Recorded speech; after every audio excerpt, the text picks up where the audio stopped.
Hello everybody and welcome. In this video I'm going to show you all charging methods for your Silver Monkey Arago. And the first one is to use an adapter and USB-C cable. So just connect adapter to the power.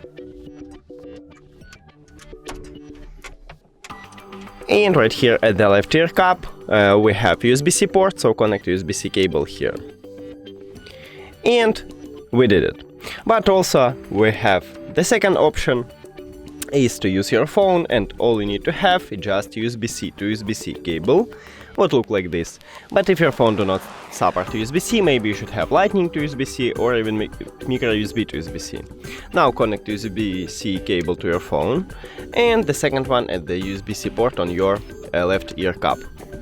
And again we're charging it. So that's it. Thank you for watching this video. If you found it helpful, please consider subscribing to the channel and leave a like on the video. See you later!